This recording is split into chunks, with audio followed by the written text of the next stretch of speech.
assim? Vai.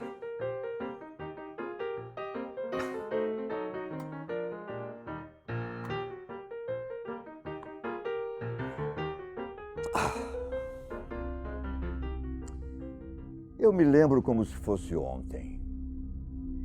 Em meio aos casos que eu tenho guardado aqui no escritório, sempre surgem informações novas que eu vou arquivando. E um deles me deixa abismado até hoje, pela quantidade de mortes e pela astúcia do criminoso. O nome do homem é Charles Sobhraj, mas ele ficou conhecido como o assassino do biquíni. E se engana quem pensa que esse é um apelido bobo. Não, nada disso. Aqui é o Bira, detetive particular. Muito prazer. Podemos dizer que os primeiros anos de vida de Charles foram cruciais para que ele se tornasse o responsável por uma trilha de mais de 20 assassinatos na Tailândia, Índia, Nepal, Irã e Turquia. O número exato ninguém sabe. Filho de um mercador indiano com uma camponesa vietnamita, ele nasceu no ano de 1944, lá na cidade de Ho Chi Minh, que talvez você conheça como Saigon, no Vietnã. Quando pequeno, seu pai abandonou a família e a mãe acabou iniciando um namoro com um tenente do exército francês, que, digamos, adotou o menino. Só que a esperança de ter uma nova figura paterna não durou muito, já que o casal começou a negligenciá-lo quando vieram os outros filhos. Ignorado pela mãe e sem nenhuma supervisão familiar, o pequeno Charles viveu alguns anos tanto em Paris quanto no Vietnã. A família passou a morar na França definitivamente, acho que no ano de 1953. E não demorou muito para que ele entrasse no mundo do crime. Até que tudo deu certo por um tempo. Mas a primeira prisão de Charles logo chegaria. Em 1963, quando aos 19 anos, ele recebeu a primeira sentença.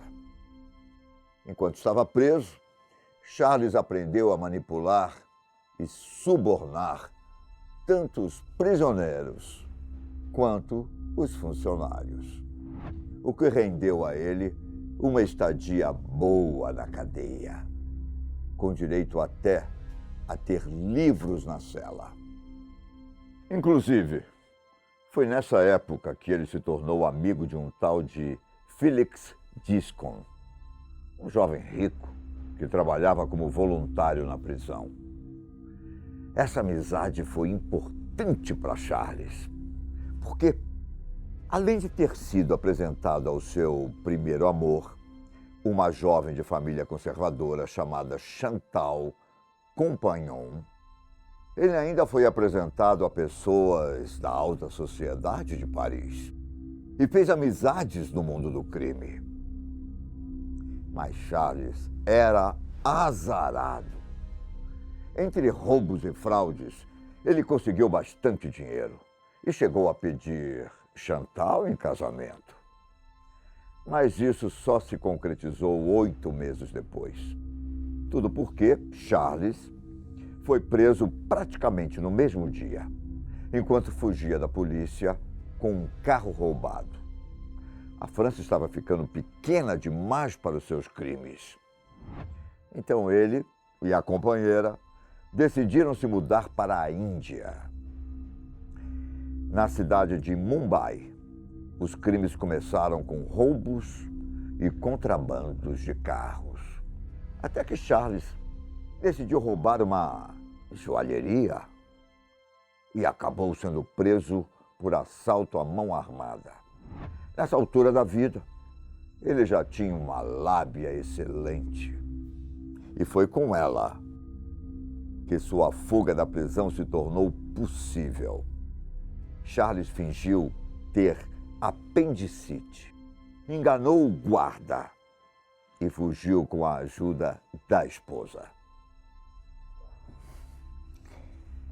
Os dois mudaram as táticas e passaram a roubar turistas em um caminho entre o sul asiático e a Europa, conhecido como Trilha Hippie.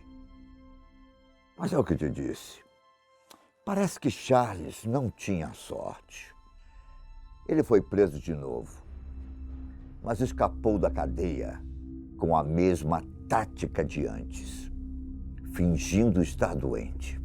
Nessa época, ele decidiu deixar sua família, que retornou para a França em busca de um futuro longe do mundo do crime. Quanto a Charles, ele foi tentar a vida no Irã, mas acabou fugindo durante 2 anos, passando pela Grécia, Turquia e onde mais conseguisse ir. Foi nessa época, entre 1973 e 1974, que ele cometeu diversos crimes ao lado do meio-irmão, André. Só que as aventuras chegaram ao fim em Atenas, quando os dois foram presos. Dessa vez, parece que a sorte sorriu para Charles, por conta de uma fraude de identidades. Ele conseguiu escapar. E André foi parar em uma prisão turca, onde ficou 18 anos. Foi então que Charles começou a reunir seguidores. Só que não de forma natural. Por exemplo, certa vez, ele ajudou 2 ex-policiais a recuperarem passaportes perdidos que ele mesmo tinha roubado. Em outro caso, Charles deu abrigo para um homem que parecia estar doente, sendo que ele mesmo o tinha envenenado. Às vezes, Charles obrigava as pessoas a fazerem suas vontades para receberem o antídoto. Ao lado dele estava sua nova companheira, Marie-André Leclerc, e o indiano Ajay Chowdhury, que se tornaria seu braço direito nos crimes. Até onde eu consegui investigar, as 2 primeiras vítimas de Charles foram jovens americanas. Em 1975, Teresa Knowlton foi encontrada queimada. E logo depois, o corpo de Jenny Bolivar foi encontrado afogado em uma praia da Tailândia. E sabe o que ela vestia? Não. Um biquíni florido. Só que até nessa época, ele ainda não havia recebido o apelido. Não. A segunda vítima foi Vitaly Hakim. Não se sabe como ele morreu, mas seu corpo foi encontrado queimado em uma estrada da Tailândia. Pouco tempo depois, a namorada de Vitaly, uma francesa, chamada Charmaine Carreau, foi investigar o sumiço do namorado. Na época, Charles estava cuidando de um casal que tinha acabado de envenenar para conseguir obediência. Com medo da exposição, o casal foi estrangulado e queimado. Dias depois, foi a vez de Charmaine, encontrada afogada, usando um maiô semelhante ao da primeira vítima. A relação dos 2 crimes não aconteceu cedo. Mas assim que perceberam que o criminoso era o mesmo, logo ele recebeu o nome de assassino do biquíni. Até 1976, a lista de assassinatos só aumentou.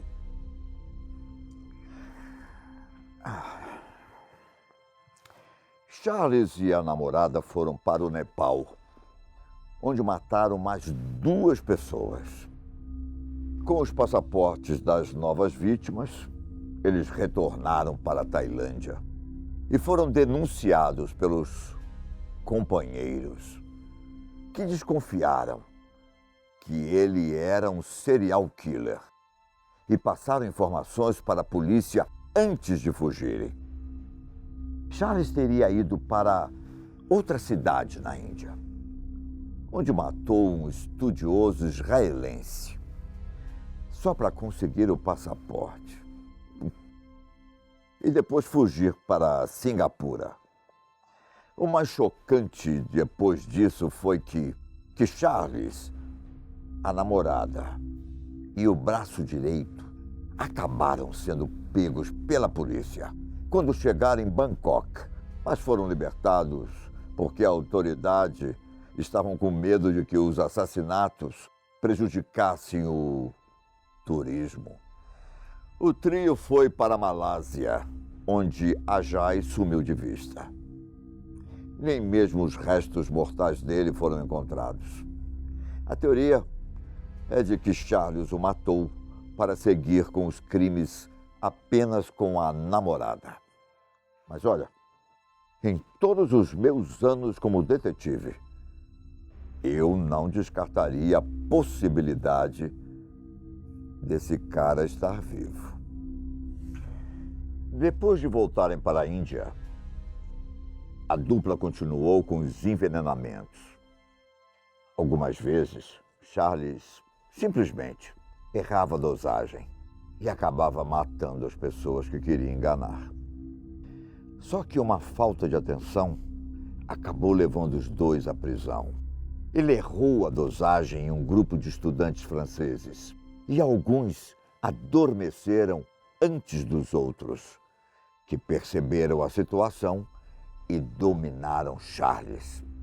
A polícia o prendeu em 1976 e ele, finalmente, foi mandado para a cadeia, onde cumpriu uma primeira pena de 12 anos, repleta de regalias por causa dos subornos e da boa lábia. Televisão, comida chique. Eu até me lembro que ele deu entrevistas e comentou sobre os crimes, mas nunca admitiu ser o responsável. Faltando 2 anos para a sentença terminar, Charles soube que ainda tinha um mandado de prisão da Tailândia, para onde ele provavelmente seria extraditado e executado. Foi então que, em 1986, ele drogou detentos e os guardas da prisão durante uma festa e conseguiu sair pela porta da frente, literalmente. Charles foi achado alguns dias depois e sua pena foi prolongada para mais 10 anos. Em fevereiro de 97, já com 52 anos, ele foi libertado e voltou para a França. Por lá, Charles decidiu se tornar uma espécie de celebridade, cobrando por entrevistas, fotografias e até mesmo exigindo todos os direitos de um filme baseado em sua vida. Mas, como eu disse, ele era azarado. Em 2003, um jornalista o viu no Nepal e chamou as autoridades, que o prenderam e o sentenciaram à prisão perpétua. E por mais que ele tenha tentado apelar da decisão diversas vezes, Charles, agora com 76 anos, continua preso. Não sei vocês, mas eu torço para que ele continue assim. E para que não tenhamos mais capítulos envolvendo a perversidade desse cara.